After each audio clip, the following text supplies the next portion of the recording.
কেমন আছো তোমরা? দেখো আজকে কি করা বলো তো, ভগ্নাংশ। ভগ্নাংশ কাকে বলে? প্রথমে তোমাকে বুঝতে হবে ভগ্নাংশ কাকে বলে।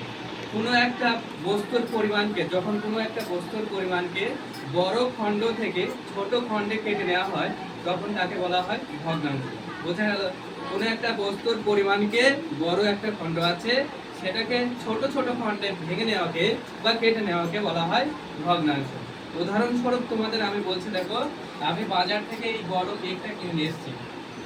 এটা ধরে নাও একটা কেক, বাজার থেকে একটা কেক নিয়ে এসেছি এবং এটাকে আমি ধরো 6টা ভাগে ভাগ করছি। কটা ভাগে? 1 2 3 4, 4টে ভাগে ভাগ করলাম। ঠিক আছে, 4টে ভাগেই ভাগ করে নিলাম। এই যে ভাগ, টোটাল কটা ভাগ আছে বলো তো? টোটাল 4টে ভাগ আছে। এবার ধরো তোমরা দুই ভাই, মানে দুই ভাই আর এক বোন আছে। দুই ভাই এক বোন আছে, ঠিক আছে। এখানে 4টে ভাগ আছে। ধরো একজন 2 টুকরো নিল, একজন 2 টুকরো কেক নিল, ঠিক আছে। তাহলে বাকি কটা আছে পড়ে? তাহলে যদি মোট কেক কটা ছিল বলো তো? 4টে কেক ছিল। ধরো তোমার ছোট ভাই 2টো টুকরো নিয়ে নিল। কটার মধ্যে নিল? 4টের মধ্যে 2টো টুকরো নিয়েছে। হ্যাঁ, আর কটা আছে বলো তো? এবার ধরো তোমার একটা বড় বোন আছে, সে একটু বড়, তাকে একটু কম দিবা। তাহলে সেখানে মোট টুকরো কটা ছিল? 4টে টুকরো ছিল।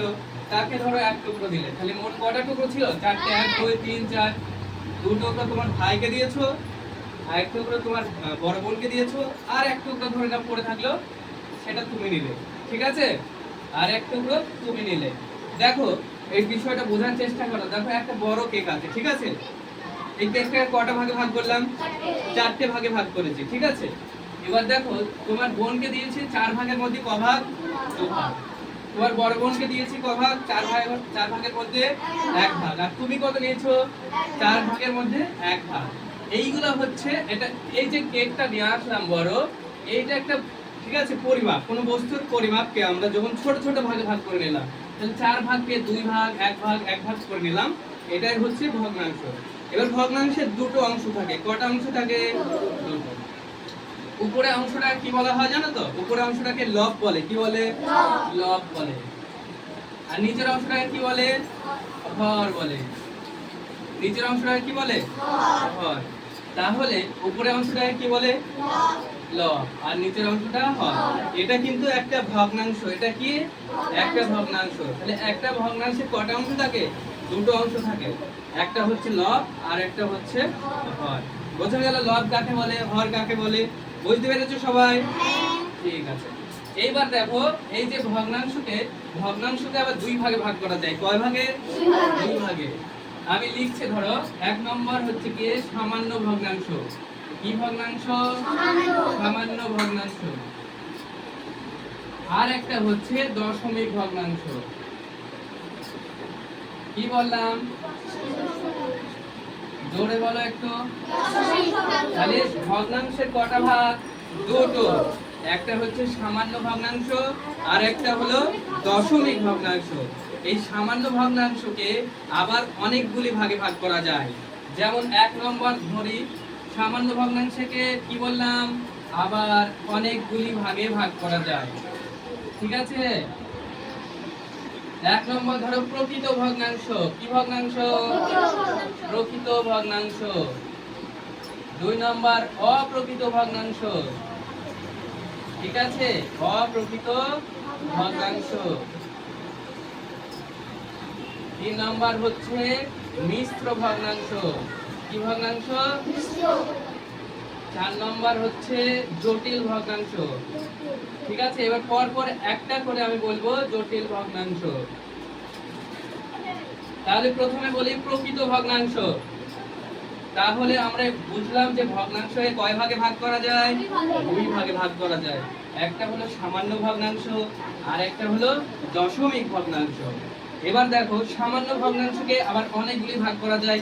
আরো আছে, তোমাদের 4টে দেখালাম। একটা হচ্ছে কি প্রকৃত ভগ্নাংশ, অপ্রকৃত ভগ্নাংশ, মিশ্র ভগ্নাংশ এবং জটিল ভগ্নাংশ।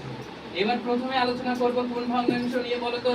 প্রকৃত ভগ্নাংশ, ঠিক আছে। প্রকৃত ভগ্নাংশ। প্রকৃত ভগ্নাংশ তাকেই বলবো যে ভগ্নাংশের উপরে লব সংখ্যা ছোট হবে। লব সংখ্যা হরের তুলনায় কি হবে? ছোট হবে। এখানে লব কত? 7, হর কত? 10। তাহলে আমরা দেখলাম হরটা লবের থেকে বড়। কি দেখলাম? হরটা লবের থেকে বড়। এই ক্ষেত্রে দেখো প্রকৃত ভগ্নাংশ কাকেই বলবো যে ভগ্নাংশে লবটা হরের তুলনায় ছোট হয়। যে ভগ্নাংশে লবটা হরের তুলনায় কি হয়? ছোট হয়। আরো অনেক উদাহরণ তোমরা দিতে পারো। 21/9, ঠিক আছে, 30/5। সাধারণত হরটা বড় হলেই হবে। বোঝা গেছে? এটাকে কি ভগ্নাংশ বলে? প্রকৃত ভগ্নাংশ। বোঝা গেছে প্রকৃত ভগ্নাংশ? তুমি বলো তো প্রকৃত ভগ্নাংশের একটা উদাহরণ বলো। 6/10। বাহ, ভেরি গুড, একদম ঠিক বলেছো। 6/10 এটাকে প্রকৃত ভগ্নাংশ, কারণ উপরের লবের তুলনায় হরটা কি হচ্ছে? বড় হচ্ছে। বোঝা গিয়েছে সবার? এইবার অপ্রকৃত ভগ্নাংশ কি বলবো?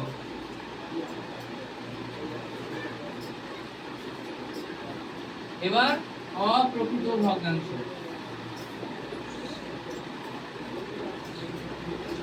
দেখো প্রকৃত ভগ্নাংশের উল্টোটা একদম হচ্ছে অপ্রকৃত ভগ্নাংশ। ঠিক আছে, দেখো আমরা যখন দেখলাম প্রকৃত ভগ্নাংশের লবটা হরের তুলনায় ছোট, কিন্তু অপ্রকৃতর ক্ষেত্রে উল্টে যাবে ব্যাপারটা। মানে লবটা হরের তুলনায় বড় হয়ে যাবে। লবটা হরের তুলনায় বড় হয়ে যাবে। এই সংখ্যাগুলোই আমি উল্টে দিচ্ছি। হ্যাঁ, 21/9 আর হচ্ছে 30/5। দেখো একটু খেয়াল করো যে লবগুলো হরের তুলনায় প্রত্যেকের ক্ষেত্রে বেশি, তাই না? তাহলে অপ্রকৃত ভগ্নাংশের ক্ষেত্রে লবটা হরের তুলনায় কি হবে? বেশি হবে। তাহলে প্রকৃত ভগ্নাংশ কি অপ্রকৃত ভগ্নাংশ কি বোঝা গেল? এবার তোমাদের যে বিষয়টা বলছি দেখো, মিশ্র ভগ্নাংশ। এর আগে প্রকৃত ভগ্নাংশ এবং অপ্রকৃত ভগ্নাংশ দুটোই বললাম। এবার কিন্তু মিশ্র ভগ্নাংশ সম্পর্কে বলবো। মিশ্র ভগ্নাংশ কাকে বলে? যে ভগ্নাংশে একটি পূর্ণ সংখ্যা থাকে। কি বললাম? একটি পূর্ণ সংখ্যা। ঠিক আছে, যে ভগ্নাংশে একটি পূর্ণ সংখ্যা থাকবে এবং একটি প্রকৃত ভগ্নাংশ থাকবে, তাহলে তাকে আমরা বলবো মিশ্র ভগ্নাংশ। মিশ্র ভগ্নাংশ কাকে বলে? যে ভগ্নাংশে একটি পূর্ণ সংখ্যা থাকবে। কি বললাম? একটি পূর্ণ সংখ্যা থাকবে এবং একটি প্রকৃত ভগ্নাংশ থাকবে, তাকে বলবো আমরা মিশ্র ভগ্নাংশ। উদাহরণস্বরূপ আমরা যদি বলি 5/2/3, এখানে 5টা হলো পূর্ণ সংখ্যা। 5টা কি এখানে পূর্ণ সংখ্যা। আর 2/3, এই 2/3 হলো একটা প্রকৃত ভগ্নাংশের উদাহরণ। তাহলে যে ভগ্নাংশে একটি পূর্ণ সংখ্যা এবং একটা প্রকৃত ভগ্নাংশ থাকবে, তাকে আমরা কি বলবো? মিশ্র ভগ্নাংশ। বোঝা গিয়েছে? এবার আমরা জটিল ভগ্নাংশ দেখব। নেক্সট যেটা হচ্ছে জটিল ভগ্নাংশ।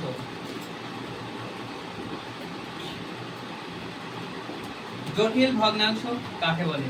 যে ভগ্নাংশে লবটাও ভগ্নাংশ আকারে থাকবে এবং হরটাও ভগ্নাংশ আকারে থাকবে। যে ভগ্নাংশে লবটাও ভগ্নাংশ আকারে থাকবে এবং হরটাও ভগ্নাংশ আকারে থাকবে, তাকে আমরা কি বলবো? জটিল ভগ্নাংশ। বোঝা গিয়েছে?